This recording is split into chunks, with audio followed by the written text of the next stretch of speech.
Hola, ¿qué tal? Buenas noches, bienvenidos. Esto es Zona Franca. La campaña presidencial ha estado marcada por la presencia de Ingrid Betancourt, una mujer muy notoria en la política del país y no especialmente por sus resultados en las encuestas, sino por sus peleas, por sus rifirrafes con quienes en un inicio fueron sus aliados, sus compañeros. Algunos dicen incluso que el mal momento que pasa el centro en el país se dio en parte porque la candidata dinamitó desde su interior ese sector político del país. Luego de salir de esa coalición, de la coalición de la esperanza, por sus diferencias, en especial con el exministro y ex candidato a la presidencia Alejandro Gaviria, ahora Betancourt le propone a Sergio Fajardo, el ganador de esa coalición, y a Rodolfo Hernández unirse para intentar contrarrestar el dominio en las encuestas, en los números de Gustavo Petro y Federico Gutiérrez. La propuesta que tiene Ingrid Betancourt por ahora no ha dado frutos y Fajardo y Hernández no se bajan del bus. Esta noche hablaremos con ella, con la doctora Betancourt y con su fórmula vicepresidencial, el coronel retirado Jorge Esparza, sobre política, sobre sus propuestas y la historia que hay detrás de cómo se conocen ellos, cómo es ese encuentro primario entre Ingrid Betancourt y el coronel Esparza. Bienvenidos.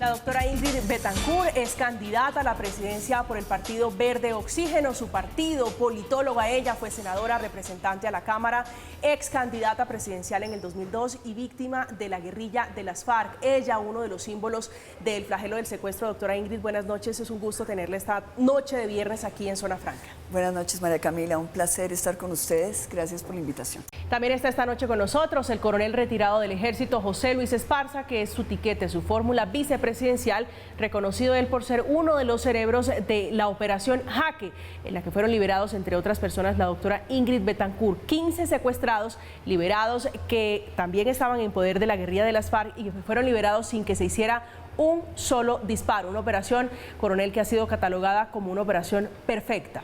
Buenas noches, muchísimas gracias. Un saludo a Ingrid. Estamos viajando por días diferentes trabajando. Fui parte de ello. Esto es un trabajo del ejército de muchos hombres, pero gracias por el reconocimiento. A usted gracias, coronel. Pues quiero comenzar con usted, doctora Ingrid, calentando motores ya, porque ya es la primera vuelta, estamos a escasas semanas. ¿Cómo está viendo usted la política? ¿Cómo está analizando todo lo que está pasando en materia política en el país? Bueno, yo creo que volvimos como al inicio del 2018, donde tenemos un país polarizado entre el miedo y el odio. Eso es algo que se da por fruto de los resultados de las encuestas. Me parece que Colombia merece mejor que simplemente tener que confrontar las urnas y la votación de una manera pasional. Yo pienso que tenemos que votar de otra manera. Y por eso, como usted lo decía en un inicio, cuando estaba abriendo este programa, creo que sí es necesario reflexionar en otras opciones. Pienso que el centro está vivo, que el centro puede unirse y puede darle una opción diferente a Colombia. Esa opción es difícil de lograr, obviamente, pero creo que no es imposible y creo que hay que hacer todo lo posible para que suceda. Ya vamos a hablar del centro, usted muy protagonista, le decía, sobre lo que está ocurriendo con Sergio Fajardo, en su momento lo que ocurrió con el ex ministro Gaviria. Coronel Esparza, ¿usted cómo está viendo la política? ¿Usted estrenándose realmente en estas aguas de la política en el país? ¿Cómo lo ve?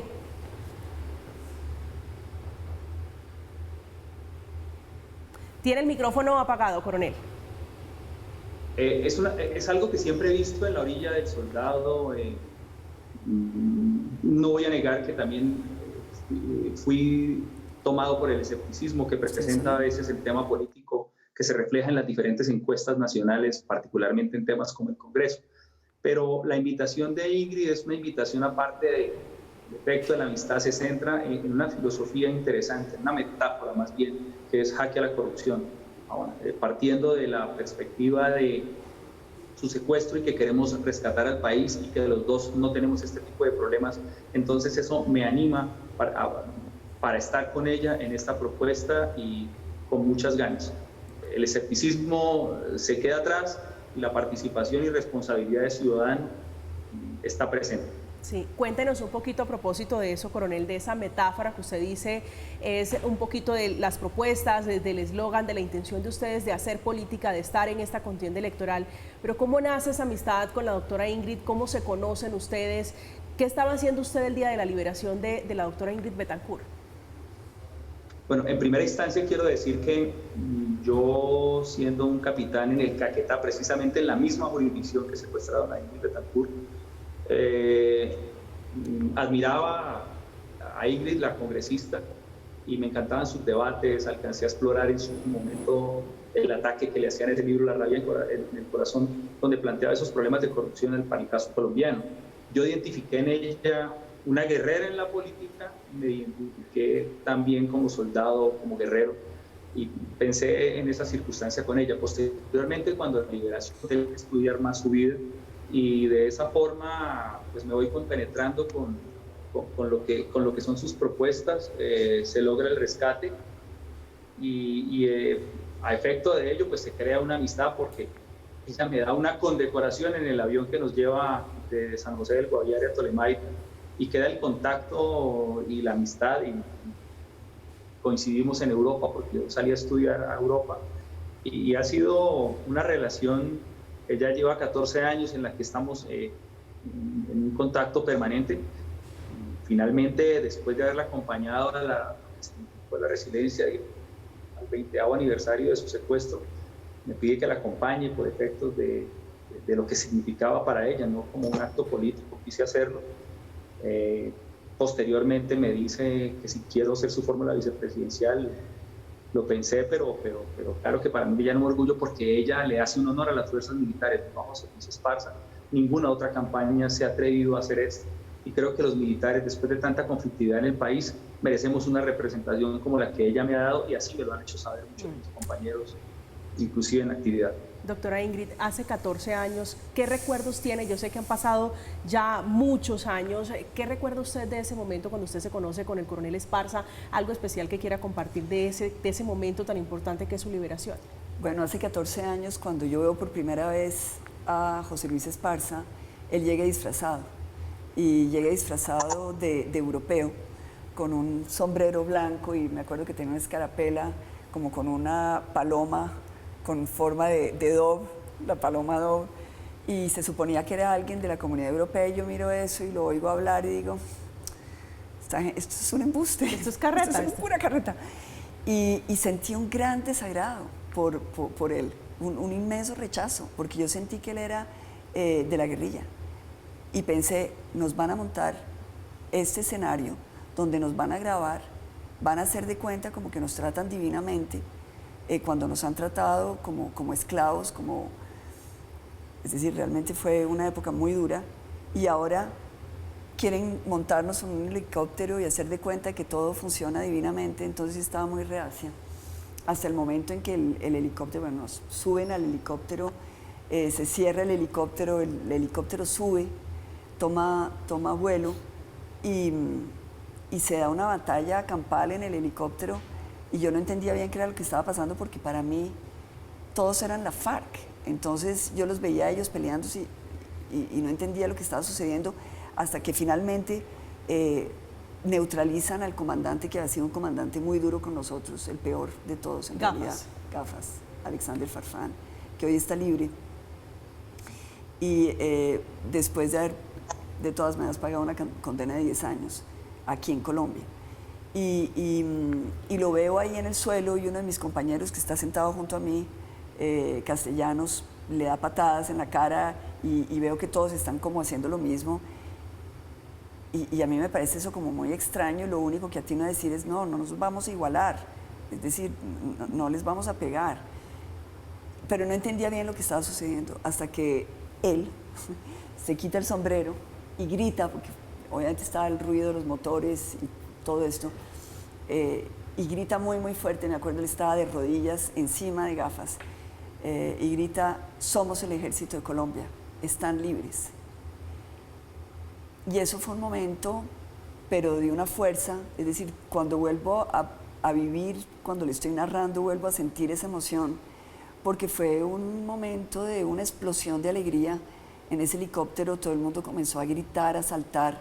Yo me acuerdo que yo grité como sin poderme controlar y yo pensaba, no puedo estar gritando, es decir, estoy como volviéndome loca, me tengo que controlar, y no podía dejar de gritar hasta que se me acabó el aire y me puse a llorar y vi que todo el mundo estaba igual, estaban gritando, llorando, saltando. Ese fue el momento en que lo conocí a él. Entonces, cuando ya me doy cuenta que él es el ejército y que es esa persona que me salva, entonces yo voy a verlo y nos cogemos las manos. Y yo le digo, esto que están haciendo es un milagro. Y me dice, yo salí de mi casa esta mañana sin saber si iba a volver. Entonces yo me quito es decir, una manija que había tejido en la selva, y me la quito y se la amarro a él en la muñeca de él y le digo, esto es para toda la vida. Y así es. Para toda la vida, coronel. Y hoy la vida los junta no solamente por ese sentimiento, ese momento tan especial que es la liberación, sino la política. ¿Lo convence la doctora Ingrid y cómo convence usted a la familia de entrar en estas aguas un poquito turbias, un poquito turbulentas también de la política en Colombia?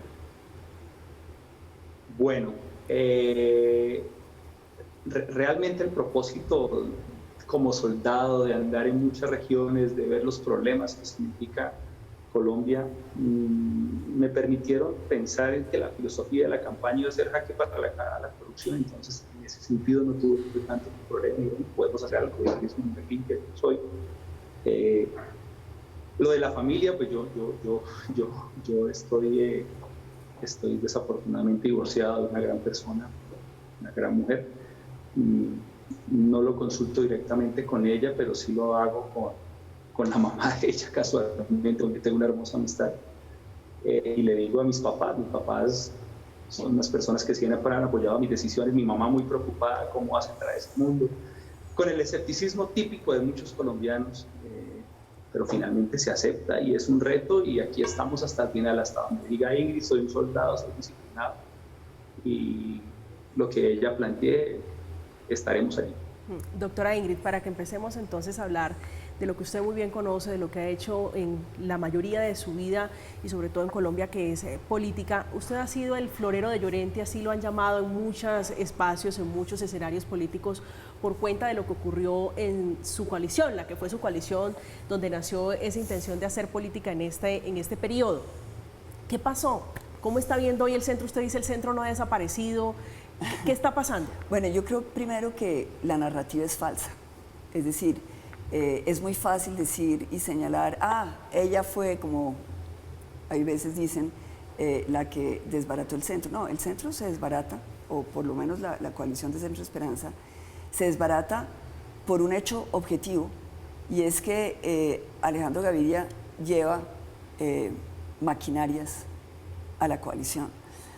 La verdad es que esta coalición se conforma en lo que se llamó el cónclave, y esa reunión no tenía sino un propósito, era unir a fuerzas ideológicas diferentes, candidatos diferentes, pero tenían un solo objetivo en común, que era lograr ofrecerle a los colombianos un espacio político en la consulta del 13 de marzo, donde allí no llegaran sino el voto de opinión. Obviamente, si había un candidato que se presentaba con maquinaria, pues eso implicaba, maquinaria quiere decir fraude, para que nos pongamos de acuerdo. Para que nos pongamos de acuerdo, sí. ¿Maquinaria es fraude o maquinaria son los políticos detrás de? ¿O las casas políticas? Maquinaria son los políticos que hacen fraude para llegar a una elección, para ganarla.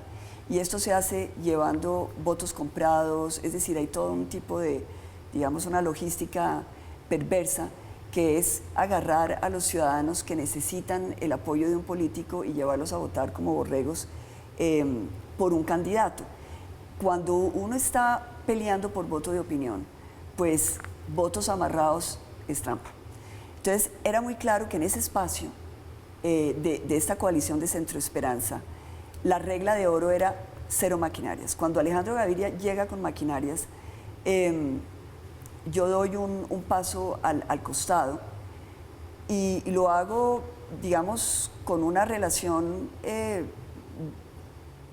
de amistad, de compromiso, de entendimiento con todos los demás, diciendo, bueno, yo esto no lo voy a aceptar, sigan ustedes, pero yo me hago a un lado. Me hago a un lado. Y después, cuando yo ya no estoy en la coalición, comienzan las elecciones, o pues por lo menos el periodo electoral. Y en esa campaña los vemos a ellos, todos los de la coalición, en unas peleas intestinas en que Alejandro Gaviria ataca a Sergio, en que Jorge Enrique Robledo ataca a Alejandro, en que Juan Manuel Galán ataca a Carlos Amaya, y esto se vuelve un zaperoco. Y la verdad es que el problema seguía siendo el que yo había señalado, es que cuando entran maquinarias, pues se descompensa la coalición, se pierde la confianza, cada cual quiere señalar al otro, usted es el que tiene maquinarias, no, usted tiene maquinarias. Y eso se volvió un enredo que si se hubiera solucionado desde un inicio, yo creo que la coalición... A quienes dicen Ingrid Betancourt es la culpable de que hoy el centro esté fracturado, me parece que eso es una sindicación, me parece que es una sindicación falsa, es una narrativa falsa, cómoda, porque todos como Poncio Pilatos se lavan las manos, pero la verdad es que ellos sabían desde un inicio que yo era garante de un acuerdo. Yo cuando llego a la coalición llego como garante de ese acuerdo en contra de la corrupción. Cuando entro a la coalición como candidato es porque ellos me piden, ellos quieren tener una mujer candidata dentro de la coalición, pero ellos sabían desde un inicio que yo soy como un riel en lo que es la lucha contra la corrupción, ha sido mi bandera desde hace 30 años. Sí. Y cuando son ellos los que me avisan que hay maquinarias que están entrando y me dicen, mira, tenemos que hacer algo, porque Alejandro Gaviria está llegando acá con personas muy cuestionadas, esto lo tenemos que parar. Lo raro del asunto es que cuando ellos me dan la información y si se quiere me ponen a frentear, me dejan sola. Y termino yo en una situación... ¿Y qué pasó allí? ¿Por qué la dejan sola? ¿Qué lectura le da a usted? Porque usted quedó sola hablando de maquinarias, sí, incluso la carta termina, creo, Jorge Enrique Robledo solo firmando una de las cartas. Sí. No, yo creo que ellos siempre estuvieron con la idea de que había que impedir que las maquinarias llegaran.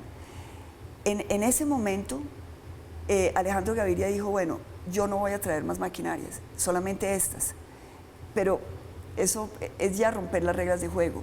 Yo creo que el equipo de la coalición aceptó esa, digamos, variación al acuerdo y aceptaron decir, bueno, de aquí para adelante no más maquinarias. Sí. Pero de aquí para adelante hubieron más maquinarias, porque Alejandro Gaviria siguió trayendo gente. Yo me acuerdo, hubo un momento en la campaña en que él aparece en una plaza pública llena de personas de edad y se sabía que era... Después el evento es en Cundinamarca, acompañado del exgobernador Jorge Rey. Exactamente. Entonces ya todo el mundo dice, bueno, esto es intolerable, entonces ahí es cuando comienzan ellos, vuelve la pelea. Yo ya estaba afuera, yo ya no tenía nada que ver con eso. Coronel José Luis, ¿cómo se siente usted hablando de política, estos términos que seguramente son nuevos o por lo menos eran ajenos a usted antes de entrar en la política, de maquinarias, de clientelismo, de compra de voto? ¿Cómo se siente con eso?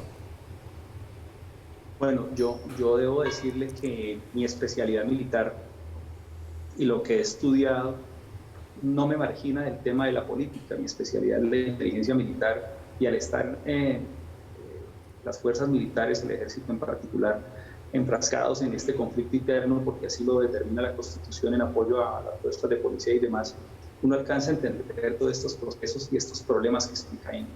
En las regiones uno lo vive permanentemente, se entera, desarrolla análisis para entenderlo en el campo militar y la cercanía de estas maquinarias que tienen unas componentes también, las he descubierto con grupos de autodefensas, con guerrillas.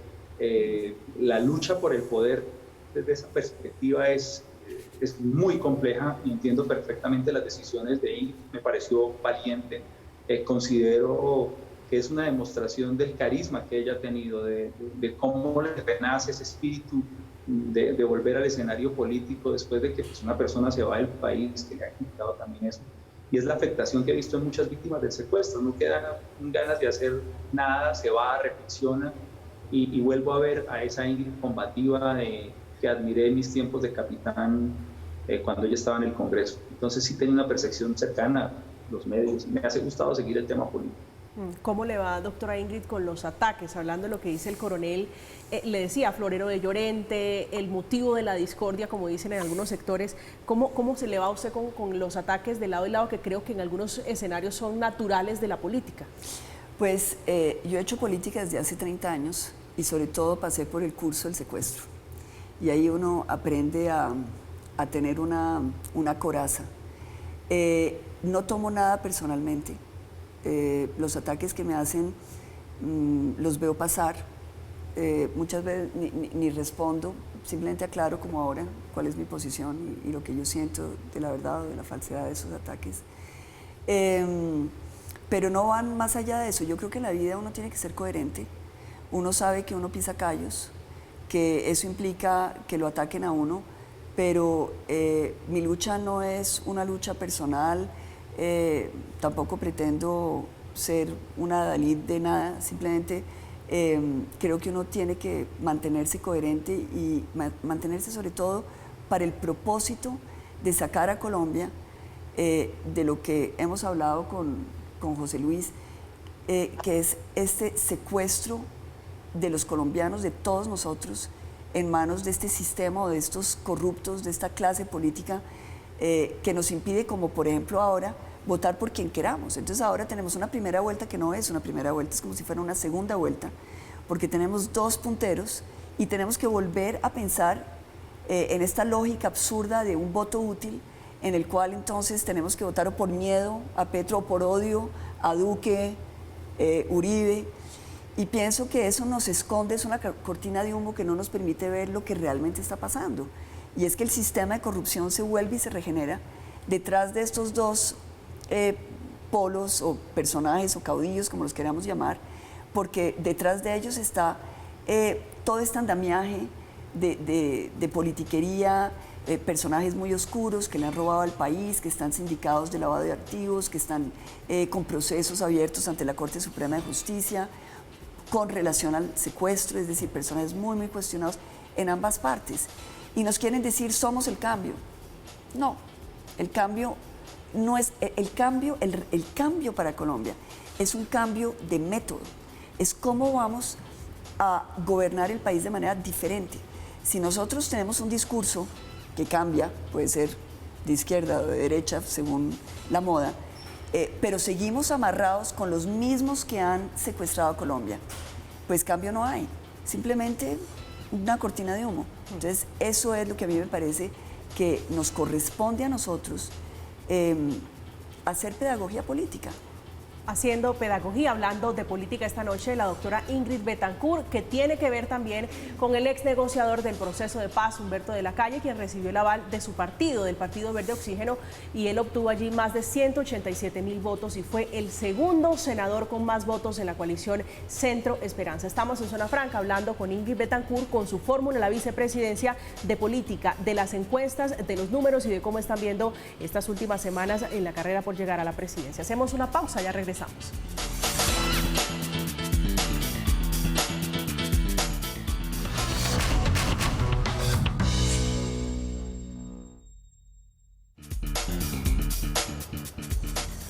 Estamos de regreso en Zona Franca conversando con la doctora Ingrid Betancourt, que a propósito ella y el expresidente Juan Manuel Santos escribieron un libro titulado Una conversación pendiente. Hablan allí de varios temas relacionados con el conflicto armado crudo en el país, incluyendo el secuestro de la hoy candidata a la presidencia de la República. Doctora Betancourt, nos fuimos a comerciales, pero estábamos hablando, usted decía, esta política se ha convertido en quién cuestiona a quién porque tiene mayores apoyos de personas que están investigadas, cuestionadas.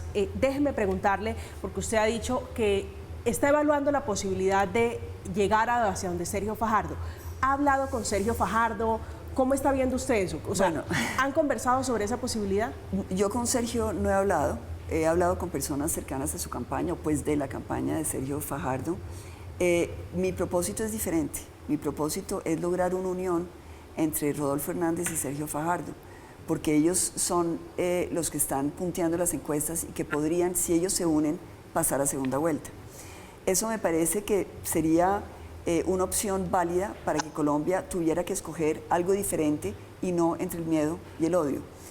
Esa unión de Rodolfo Hernández y de Sergio Fajardo ha tenido problemas, contrapiés, porque si bien en un principio se hablaron, después hubo como un momento de dificultad. Las encuestas los dividieron, es decir, los distanciaron. Siempre han estado las encuestas en el mismo nivel, es decir, siempre hemos visto a un Rodolfo Hernández con unos puntos más arriba de Sergio Fajardo. Lo que yo le he oído a Rodolfo Hernández es su voluntad de aceptar una regla de juego en que si en unas encuestas gana Sergio Fajardo, él apoya a Sergio Fajardo y se va de segundas, es decir, se retira. Pero yo creo que ya estamos muy cerca de la recta final del 29 de mayo. No sé si las encuestas puedan dar resultados diferentes. Habría que tomar una decisión muy rápidamente para tener tiempo de generar una sinergia que permitiera llegar a una segunda vuelta. Este llamado lo he hecho a los dos, he hablado con Rodolfo Hernández, obviamente, con Sergio no lo he hecho personalmente, salvo en los debates en que le digo, bueno, deberíamos reunirnos, deberíamos hablar. Pienso que hay dificultades, obviamente, probablemente para Sergio Fajardo sea más difícil llegar a una decisión porque tiene que contar con el apoyo de todos los demás miembros de la coalición.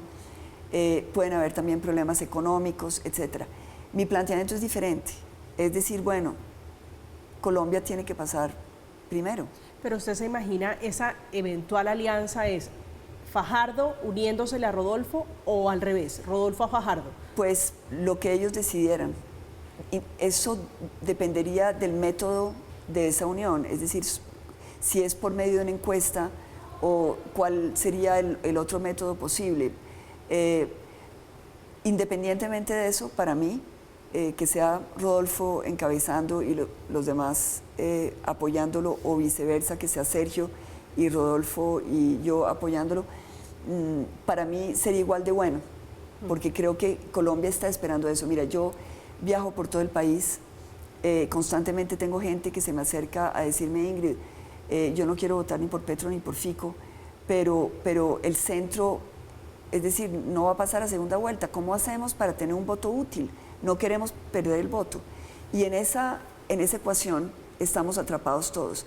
Ahora, lo que yo sí creo, independientemente de esta coyuntura, y suponiendo que no se dé la unión, y que finalmente los colombianos tengan todas estas opciones de centro, lo que sí quiero decirle a los colombianos es que no tenemos por qué arrodillarnos ante el miedo y ante el odio. Sí. Y que realmente yo creo que estamos como sujetos a un síndrome de Estocolmo, como que nos quieren decir, bueno, la única manera de llegar al poder es con maquinarias, como para forzarnos a aceptar esto como si fuera inevitable, cuando en realidad tenemos opciones diferentes, opciones que están en contra de la corrupción, que no están jugando con maquinarias, que eso es muy importante, y que pueden ofrecerle a los colombianos una opción de libertad, es decir, de votar por convicción, de votar, entre otras también por protesta contra un sistema. ¿Y dónde queda Rodolfo Hernández, doctora Ingrid, que está en juicio por presuntos actos de corrupción? El doctor Sergio Fajardo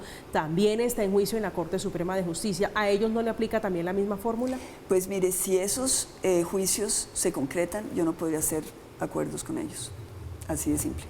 Esa es mi línea rectora. Yo he pensado que eso puede ser parte de una estrategia política en contra de ellos, pero si esos juicios se concretan y si ellos no pueden probar su inocencia, los colombianos creo que tenemos que ser muy firmes en no aceptar ningún tipo de compromiso con personas vinculadas a la corrupción. Ahora, yo en algún momento estuve más cerca de Sergio Fajardo y yo creo que Sergio Fajardo es un hombre honesto. Esa es la sensación que tengo. Y yo creo que muchos colombianos comparten esa sensación. No sé cuál sea la realidad de esos procesos. En algún momento, cuando yo hablé con él hace meses, él explicaba que esto era parte de una cuenta de cobro política, que le armaban procesos como un castigo o una venganza política. yo creo que eso puede ser posible, pero en realidad hasta no saber qué está pasando, pues tenemos que contar con ellos, porque son las fuerzas de centro que están punteando en las encuestas. Coronel Esparza, usted hablando de política, las conversaciones que tiene, por supuesto, me imagino, con la doctora Bethancourt, sobre hacia dónde irían ustedes, a quién apoyarían, qué está pensando, cómo se está imaginando usted una posible llegada, aterrizaje de ustedes a otro sector, bien sea el centro o en otro sector político después de la segunda vuelta.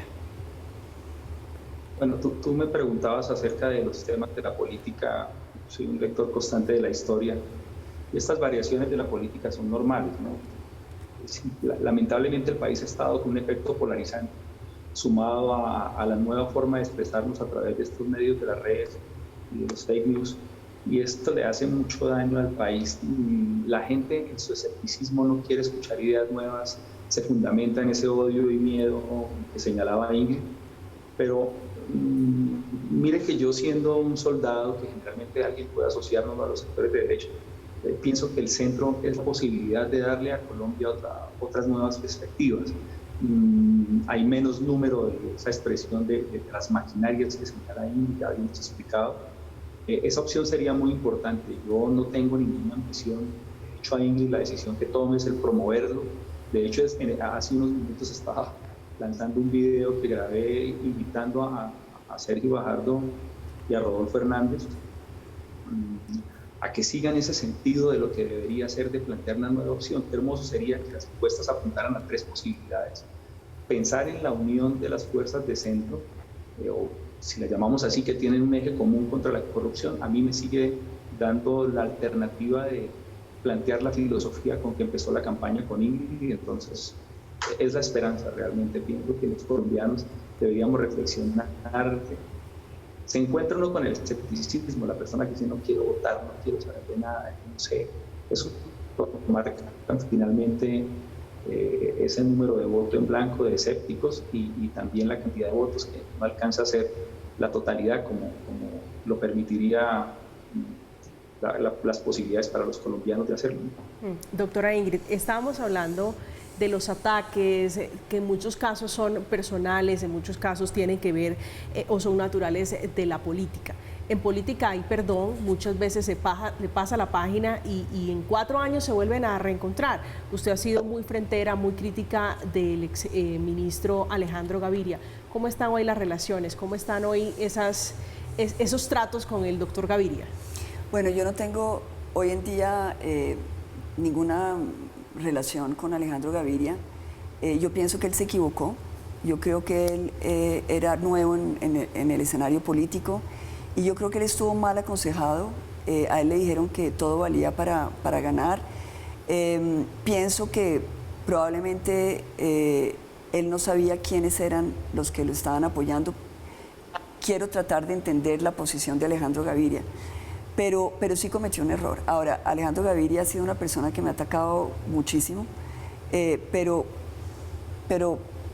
es decir, sinceramente para mí eso no es lo fundamental. Lo fundamental es,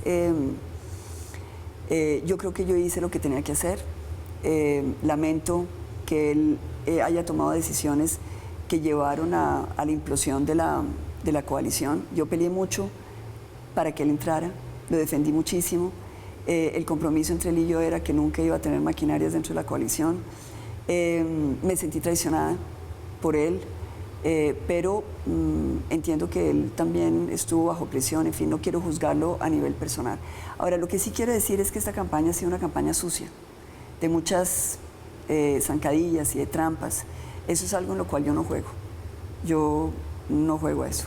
Yo tomo decisiones por coherencia, las tomo pensando en Colombia. Ahora tengo un proceso ante el Consejo Nacional Electoral por personas a las cuales les di el aval para que participaran en la política, les abrí el partido mío para que ellos pudieran entrar, y resulta que ahora están cuestionando... ¿Usted está hablando del doctor Humberto de la Calle? No, Humberto de la Calle no, aunque creo que también pues él sabe de esto.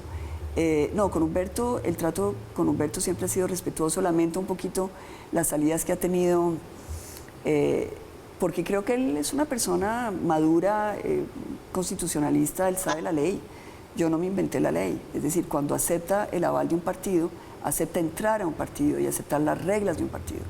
Y si el partido se sale de la coalición, y él sabía que el partido salía de la coalición porque él tomó la decisión que llevaba a que el partido saliera de la coalición, él tenía que saber que, y lo hablamos. Pero a usted no le parece, digo, hay muchos que dicen que el doctor Humberto de la Calle, y personalmente lo creo, es un hombre muy valioso para la política en el país. ¿Qué es un sacrificio mayor? ¿No ha pensado usted dejarlo en libertad si existe la posibilidad legal para que él pueda apoyar al candidato que desee? En este caso creería que es Alejandro Gaviria, el doctor Sergio Fajardo.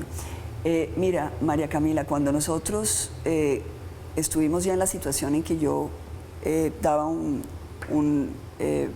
paso al costado, hablé mucho con Humberto para facilitarle a él todas las opciones que él tuviera, pero la ley es la ley, yo no puedo ir en contra de la ley, yo lo único que puedo hacer es ayudar a que él no vaya a caer en una situación de doble militancia, pero no puedo hacer más de eso. Estuvimos revisando el tema, él y yo sentados, él con sus abogados, yo con los míos, pensando cuál era la mejor solución. Ahora, lo que sí me ha parecido, digamos, cuestionable y algo extraño, es que salga ante los medios de comunicación a plantear unas posiciones que él sabe que no podemos ni él ni yo solucionar, haciéndome cargar a mí, digamos, la carga de la prueba, si se quiere. Cuando lo hayamos hablado y cuando esto es algo que simplemente pues es de ley. No, yo no puedo hacer nada, él no puede hacer nada, es la situación en la que nos encontramos. No, yo estoy hablando de otra cosa. Estoy hablando de personas dentro del grupo de Sergio Fajardo. Yo le di el aval a todos los candidatos de Sergio Fajardo y se lo di para ayudarlos a ellos a participar en política y entre otros no me arrepiento, porque pienso que es muy importante, es gente muy buena, que creo que tiene que estar en la política y qué bueno que el Partido Verde Oxígeno haya servido para abrirles esos espacios. En esos está Humberto de la Calle y otro más, 2 elegidos por parte de un grupo que no es del Verde Oxígeno. Y ahora resulta que solicitan que se revoque la candidatura mía. Esos son, además, sin ningún argumento legal. Y esos son, yo creo, trampas de la política que en espacios como los nuestros, donde queremos una renovación de las costumbres políticas, donde queremos hacer algo diferente, donde queremos actuar con coherencia, pues qué lástima que esto se dé así. ¿Usted se siente traicionada? Pues yo me siento maltratada, pero al mismo tiempo pues lo dejo pasar.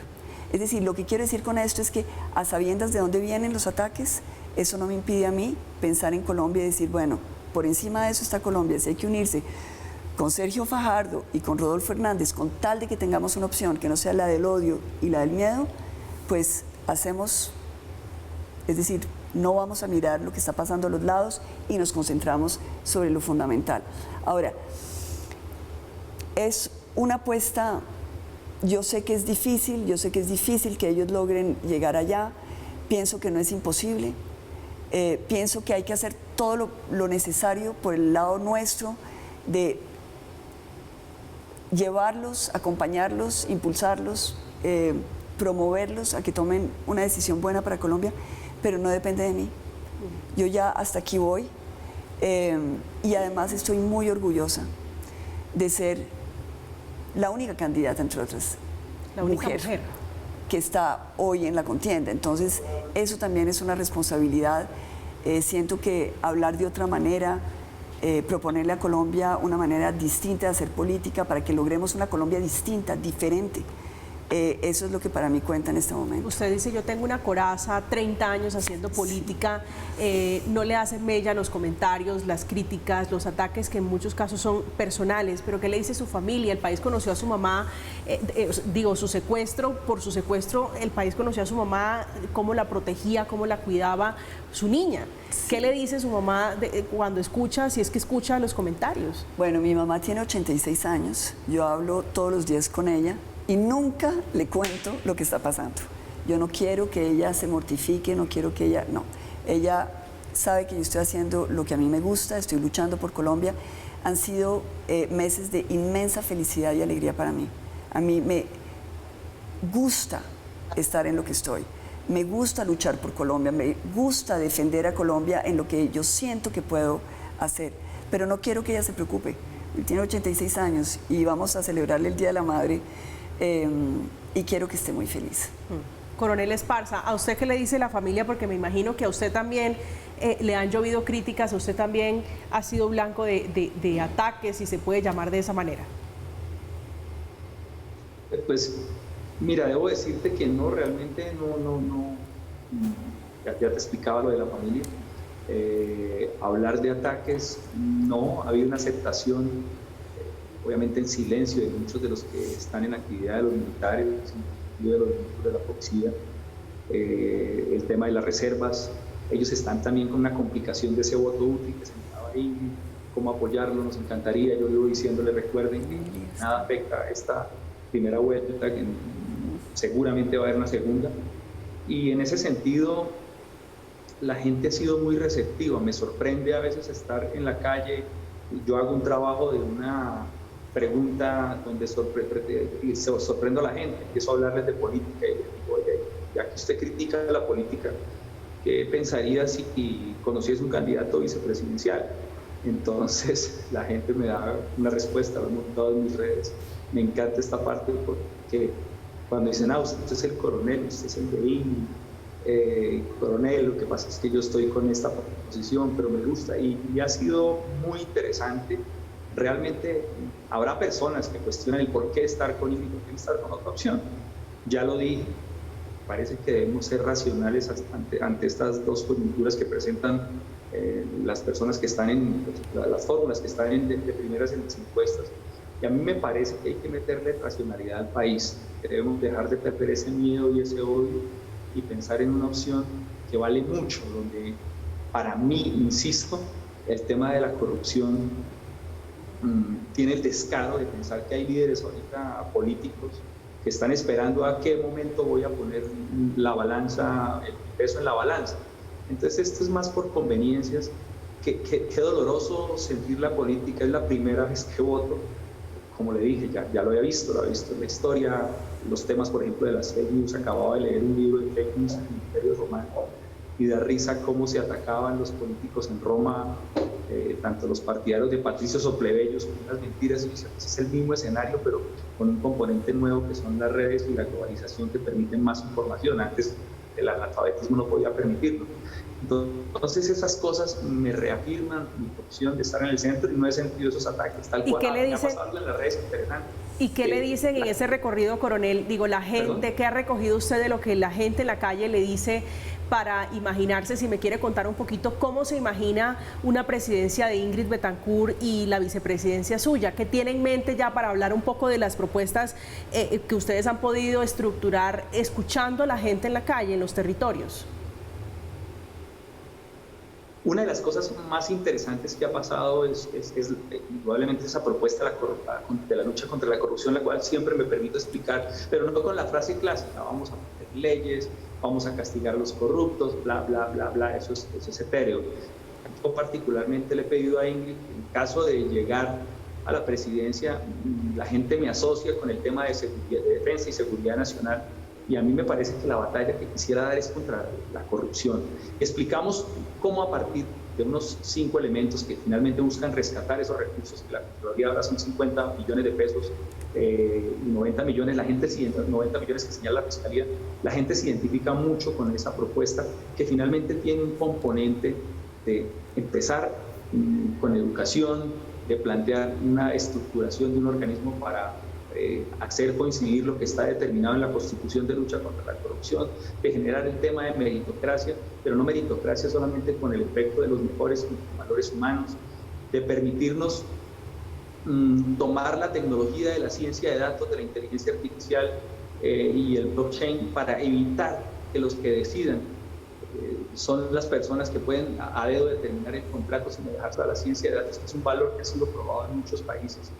Y también, obviamente, el tema de la cultura ciudadana. Entonces, cuando entramos a explicar eso, todos los colombianos, he encontrado gente de Petro, gente de Fajardo, de las diferentes corrientes que están en contienda, y todos coinciden en ese mismo propósito. Y a ello se suma otros aspectos importantes de la campaña en materia económica, empleo, que hemos hablado suficientemente.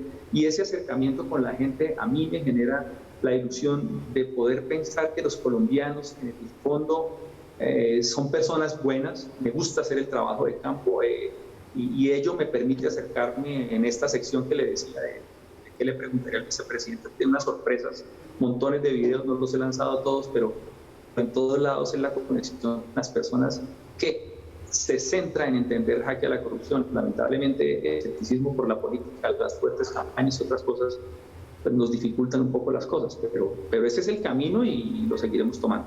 Claro, doctora Ingrid, el pulso suyo, la sensación, la temperatura que usted ha podido tomarle a la ciudadanía, ¿cuál es?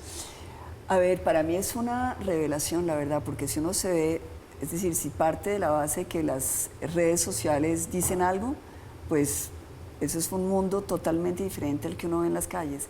En las calles la gente se acerca primero con mucha emoción, con mucho amor, hay mucha ternura, mucho cariño, muchas mujeres que vienen, se abrazan, selfies todo el día, está uno tomándose selfies todo el día, conversaciones muy de fondo, la gente quiere entender, lo invita a uno a sentarse, a tomarse un trago, a hablar, y yo paso mucho tiempo en esas, es decir, como tomándole el pulso a Colombia, oyendo, y entre otras el programa que hemos puesto y armado está nutrido de todos esos comentarios que me hacen en la calle, pero más que eso es como esa desesperanza de los colombianos de decir, bueno, pero ¿qué vamos a hacer? Hagan algo, por favor, no nos dejen en este limbo, no queremos votar ni por Petro ni por Fico, denos una opción, únanse. Entonces uno dice, bueno, sí, pero no, es que tienen que hacerlo, ok, bueno, lo voy a decir. Entonces uno se vuelve como una correa de transmisión de ese afán y con cosas muy lindas. Por ejemplo, muchas personas que le dicen a uno, va a ser mi primer voto, va a ser mi primer voto. Hice el cálculo, según las estadísticas, 19% de colombianos y colombianas van a votar por primera vez en Colombia. Entonces, qué lindo que en un tarjetón tengan la opción de una mujer, que tengan la opción de otro tipo, es decir, que no estemos solamente en esta bipolaridad política. También siento la necesidad, y me lo dicen hombres, y mujeres también, pero hombres, que me ha llamado la atención diciendo, es hora de que una mujer llegue a la presidencia. Necesitamos esa voz, necesitamos equilibrar las cargas. Nosotros hablamos demasiado duro y siempre nos peleamos, y es una cosa de guerra y de violencia, pero ustedes, las mujeres, ustedes están cuidando la vida, necesitamos que cuiden a Colombia como unas mamás, necesitamos una mamá para Colombia.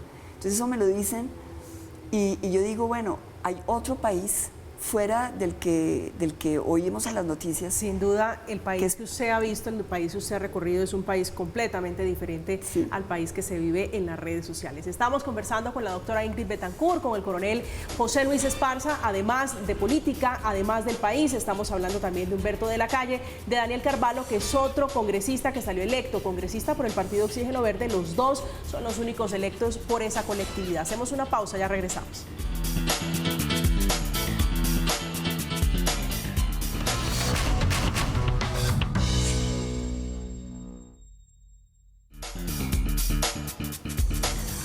Estamos de regreso en Zona Franca hablando de política, ya a escasas semanas realmente en la recta final por la primera vuelta a la presidencia de la República. Algunos dicen, doctora Ingrid, que esto es realmente una segunda vuelta que pareciera estar cantada, dice el doctor Sergio Fajardo, que no es ni Fico ni es Petro, que hay otras opciones, que él está allí. ¿Usted cómo está viendo las encuestas? Hay voces que le dicen, Ingrid debería retirarse. ¿Usted ha considerado la posibilidad de decir, bueno, me voy a retirar, voy a apoyar fronteramente a Sergio Fajardo, si ese es su candidato? A ver, no nos vamos a retirar, vamos a ir hasta el final. Yo creo que es muy importante que haya una mujer candidata presidencial en estas elecciones, que los jóvenes que votan por primera vez encuentren algo diferente en el tarjetón, que podamos ofrecerle a los colombianos una opción blindada contra la corrupción. Salvo una única posibilidad que no depende de mí, y es que Rodolfo Hernández y Sergio Fajardo se unan.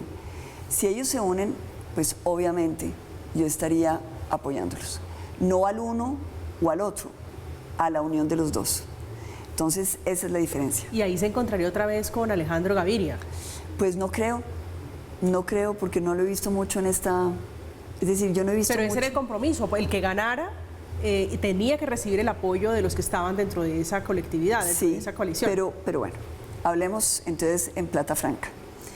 Cuando César Gaviria decide llevarse al Partido Liberal a donde Fico, que es la última noticia de la última semana, pues es claro que aquellos que en algún momento trataron de apoyar a Alejandro Gaviria en la consulta ya migraron hacia otras opciones que les parecen más exitosas, entre ellos el gobernador Rey que usted mencionaba hace un momento. Entonces yo creo que Alejandro Gaviria es Alejandro Gaviria y yo con Alejandro Gaviria no tengo ningún problema personal. Él puede que lo tenga conmigo, pero yo no con él. Y en realidad si yo apoyo a la unión, pues no tengo ningún problema de encontrarme además con personas de la coalición con las cuales tengo una gran afinidad y un gran afecto, es decir, no tendría problema.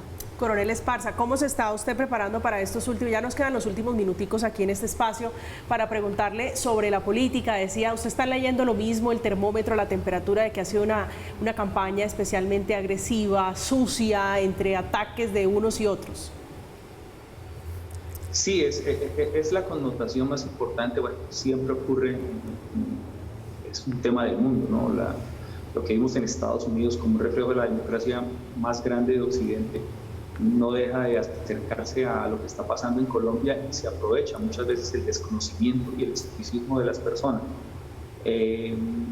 Una de las enseñanzas más importantes de la campaña es la importancia de colombianos conformados. Yo tengo una anécdota que le gusta a la gente. Les digo, oiga, si ustedes viven en un edificio que tiene la posibilidad, sabemos más de en Colombia de vivienda, usted vive en el edificio, usted lo citan para los temas de administración, y usted en las reuniones, a las reuniones nunca va. De pronto toma una decisión, le envían un recibo, una carta informándole algo y usted se queja. Y dice que como así, que cuando pasó, yo le dije, esto es lo mismo que pasa en política. Si usted no se informa, si no entiende el manual de convivencia de un edificio, para poner unos términos, pues entonces vamos a tener que vivir el mismo escenario y es la obligación que nos permite, esta es la enseñanza, ojalá los planes de gobierno futuros de los candidatos hagan una pedagogía mayor, que la enseñemos en los colegios. Hay muchas cosas que tenemos que cambiar en la educación. Esperaría uno un poquito más de altura, coronel, eso es cierto, en estas últimas semanas de los candidatos, de los hombres que se perfilan y también la doctora Ingrid Betancourt que se perfila como una de las personas con posibilidades de llegar a la presidencia de la República. Lastimosamente se me acaba el tiempo, doctora Ingrid, solo tengo una pregunta última de un sí o un no. ¿En qué quedó eso con Uribe? ¿Se reunió? No. ¿No hubo el café? No. ¿Y lo va a ver?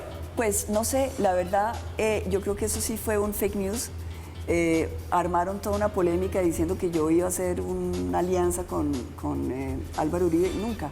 Es decir, lo que sí he dicho es que le agradezco a él, tengo mucha gratitud, él me sacó de la selva. Sí la leímos allí dándole las gracias a él por su liberación. Pero no es nunca y no ha sido fake news entonces. Sí, claro. Bueno, es la doctora Ingrid Betancourt, candidata a la presidencia de la República. Doctora Ingrid, un gusto tenerla esta noche en esta mesa. Bueno, María Camila, para mí también un gusto. Gracias por el espacio. A usted muchísimas gracias, coronel Esparza. Un placer de realmente tenerlo esta noche acá a conversar con usted. Muchas gracias. Si me deja decir algo rápido. Claro que sí. A veces en la batalla se es más cortés. A veces en la batalla se es más cortesa. Los rituales de las batallas de los tiempos antiguos eran más corteses. Había medidas de honor, las épocas medievales, pero el escenario político sin armas, sino con la boca, la gente hizo unas cosas increíbles, pero bueno, o a través de una red. La palabra. Cambiemos los colombianos la perspectiva política. Así es. El poder de la palabra. José Luis Esparza e Ingrid Betancourt esta noche hablando de política, de sus intenciones por llegar a la Casa de Nariño. Llegamos al final de Zona Franca. A ustedes, como siempre, gracias. Que tengan un feliz resto de fin de semana. Que descansen.